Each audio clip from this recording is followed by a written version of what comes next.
teacher တို့ Henry lesson 1လေးစလိုက်ရအောင်နော် Henry lesson 1မှာဆိုလို့ရှိရင်သူကသင်ခန်းစာ1ကနေစနစ်ရှိရပေါ့နော်ခုလောက်ဆိုတော့သင်ခန်းစာ1ကိုသွားမယ်သင်ခန်းစာ1မှာဆိုလို့ရှိရင်သင်ခန်းစာ1ကိုသွားမယ်နော်ဒီမှာပေါ့နော်ပထမဦးဆုံးစာပိုက်ပါမယ်ဒီလိုစာပိုက်ကလေးပါမယ်ပြီးရင်သူကစကားအပြန်အလှန်ပြောတာလေးပါမယ်နော်စကားအပြန်အလှန်ပြောတာလေးပါမယ်ပြီးလို့ရှိရင်တော့အောက်မှာဆိုလို့ရှိရင်တော့သူကဝေါ်ဟာရစကားလေးပါမယ်ပေါ့နော်အပေါ်ကစာပိုက်တွေconversation တွေကိုဖတ်တတ်ဖို့ဆိုလို့ရှိရင်ဒီက vocabularies ဝေါ်ဟာရစကားလုံးလေးတွေသိဖို့လိုတယ်ပေါ့နိပထမဦးဆုံးအနေနဲ့လောက်စုက okay ဒါလေးရှင်းပြမယ်နော်နီဆိုတဲ့အဓိပ္ပာယ်ထွက်တယ်ဘယ်လိုပေါင်းလဲဆိုတော့နေရီနီစန်းစနီဆိုတာနင်ဒါမှမဟုတ်ရင်ခမည်းဆိုတဲ့အဓိပ္ပာယ်ပေါ့နော်နောက်တစ်ခုက好和အောင်ဟောင်းစန်းစ好好ဆိုတဲ့အဓိပ္ပာယ်ကကောင်းတယ်ဆိုတဲ့အဓိပ္ပာယ်ထွက်တယ်ပေါ့နော်ဒါပေမဲ့နီနဲ့ဟောင်းနဲ့တူတူတွဲလိုက်မယ်နီဟောင်းဆိုရင်တော့ဒါမင်္ဂလာပါဆိုတဲ့အဓိပ္ပာယ်ထွက်ပြီးတော့လူတယောက်ကိုနှုတ်ဆက်မယ်ဆိုရင်နီဟောင်းလို့သုံးတယ်တကယ်တော့နီဟောင်းမှာဆိုရင်မဆိုတဲ့တခုအနောက်ကနေထည့်လိုက်မယ်ဆိုရှင်တော့ဒါနေကောင်းလားဆိုတဲ့မေးခွန်းမေးတဲ့အဓိပ္ပာယ်တွေမျိုးထွက်သွားတယ်ပေါ့နော်ဒီနှလုံးလေးသိတာနဲ့စကားလုံးကိုအမျိုးမျိုးပေါင်းပြီးတော့အဓိပ္ပာယ်အမျိုးမျိုးလှည့်ထွက်ပြီးတော့သုံးလို့ရတယ်နောက်တစ်ခုကခါကြတော့ရှက်ရှက်အရန်ကြားဖို့နေကြစကားလုံးပဲပေါ့နော်ရှီရီရဲ့ရှယ်စစ်စင်ရှက်ရှီရဲ့ရှယ်ရှက်ရှယ်ကျေးဇူးတင်ပါတယ်နော်ရှက်ရှက်လို့လည်းရတယ်ရှက်ရှက်လည်းရတယ်ကျေးဇူးတင်ပါတယ်不客气ဒီပူဆိုတဲ့စကားလုံးက तू ကမဟုတ်ဘူးမသွားဘူးမလာဘူးအငင်းစကားလုံးပါနော်ပူနဲ့客气နဲ့ပေါင်းလိုက်မယ်ဆိုရင်တော့ तू ကအဓိပ္ပာယ်တစ်မျိုးထွက်တယ် तू ကအားမနာပါနဲ့ဆိုတဲ့အဓိပ္ပာယ်ထွက်တယ်ပေါ့နော်ပေါ်ဝူပူအဆန်ပူခစစ်ဆန်ခချီရီချီသုံးလုံးပေါ့နော်ပူခပူခပြီးရင်ချီပေါ့နော်ပူခချီအားမနာပါနဲ့ရှက်ရှက်နဲ့ပူခချီနဲ့အသွဲပေါ့နော်ရှက်ရှက်လို့ပြောရင်ပူခချီအားမနာပါနဲ့ရပါတယ်အဲ့လိုမျိုးအပြန်အလှန်ပြောတဲ့ဟာအနေနဲ့သုံးတယ်ပေါ့နောက်တစ်လုံးကကြိုက်ကျင့်ကြိုက်ဆိုတဲ့အဓိပ္ပာယ်က自爱在自爱在是神在记忆案件是神见再见再见再ဆိုနောက်တစ်ခေါက်再来ထပ်လာပါအောင်再见နောက်တစ်ခေါက်ပြန်တွေ့မယ်အဲ့လိုမျိုးပေါ့再见ဆိုရင်တော့ဒါဘိုင်ဘိုင်လို့လည်းသုံးလို့ရတယ်နောက်မှတွေ့မယ်နော်လို့လည်းသုံးလို့ရတယ်နှုတ်ဆက်တဲ့စကားဖြစ်တယ်ပေါ့နော်再见ပြီးတော့老师乐奥老三十老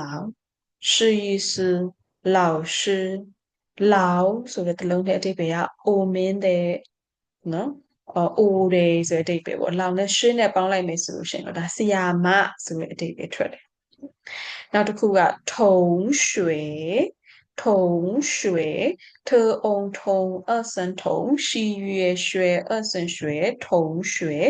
ထုံဆိုတဲ့အဓိပ္ပာယ်ကသူကဟာစားတော့ညီတူညီမျှတယ်လို့အဓိပ္ပာယ်ထွက်တယ်ရွှေဆိုတာလှေ့လာတယ်အတူတူ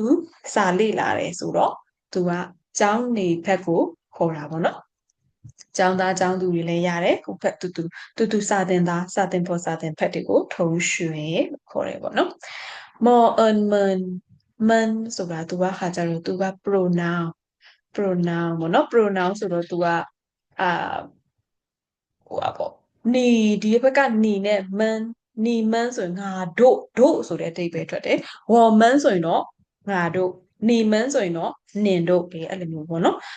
သူစကလုံးလေးဆိုရက်တည်လို့မရတော့တခုခုနဲ့ပေါင်းပြီးတော့မှပဲနှလုံးပေါင်းမှပြောလို့ရှိရင်တော့အဓိပ္ပာယ် pronoun အဓိပ္ပာယ်ထွက်တယ်ပေါ့နော်ဒီအောက်ကဟာလေးတွေကတော့စကားပြောမှာအသုံးပြုမဲ့နာမည်လေးတွေပေါ့နော်ဒါကရှီရီအောင်ရှောင်းစန်းစစ်ရှောင်းရှောင်းနော်ရှောင်းသေးတယ်ငယ်တယ်ဆိုအဓိပ္ပာယ်ဟိုအာဟွာအဆုံဟွာ小华小华ပေါ့နော်ဘယ်လိုလဲ小华西一奥小三十小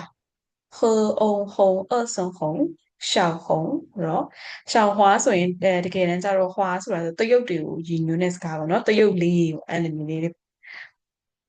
လေသုံးလို့ရတယ်ရှောက်ဟုံဟုံရဲ့အဓိပ္ပာယ်ကတော့หนีတယ်ရှောက်ဟုံဆိုတော့မหนีလေးအဲ့လိုမျိုးเนาะမောင်หนีလေးမหนีလေးအဲ့လိုသုံးတယ်ပေါ့နော်ရှီရီအောင်ရှောက်စမ်းစရှောက်ဒါကိုရှီရီ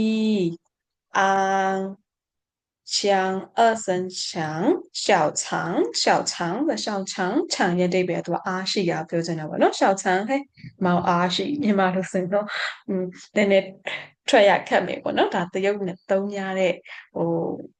ဥပဥလလို့နာမည်ဒီပေါ့နော်အခုဒါကတော့ vocabulary ဒီ vocabulary ကိုရမယ်ဆိုလို့ရှိရင်အပေါ်ကအခြေခံ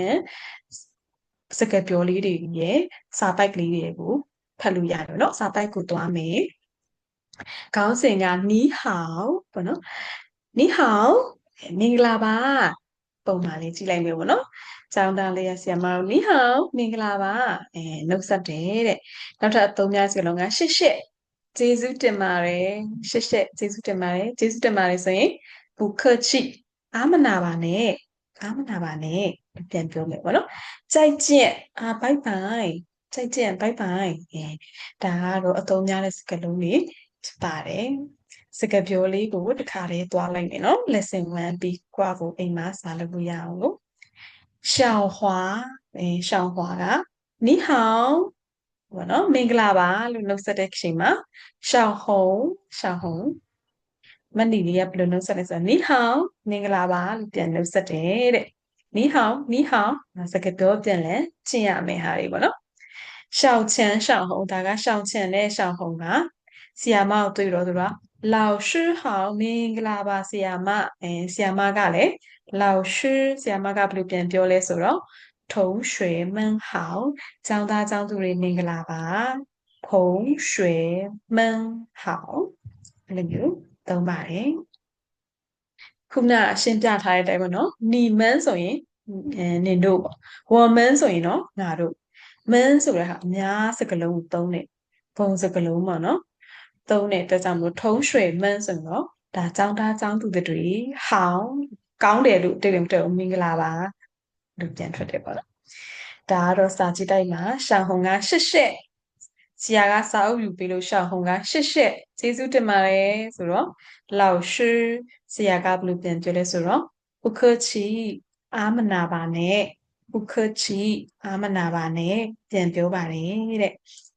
နောက်ဆုံးတစ်ခုကတော့ရှောင်းဟွာနဲ့ရှောင်းဟုံကအိမ်ပြန်တော့မယ်ဆိုရင်老师再见နောက်မှတွေ့ပါမယ်ဆရာကြီးဘိုင်ဘိုင်နော်ဆရာကလည်း再见ပြန်ပြောပါတယ်ဒီစကားပြောလေးတွေကနေ့စဉ်အရန်အသုံးများတဲ့စကားပြောလေးတွေဖြစ်တဲ့အတွက်ကြောင့်မို့လို့လေ့လာမှတ်သားသင့်ပါတယ်ဟုတ်ကဲ့ပါဒါတော့ lesson 1ကတော့ဒီလောက်ပါပဲရှင်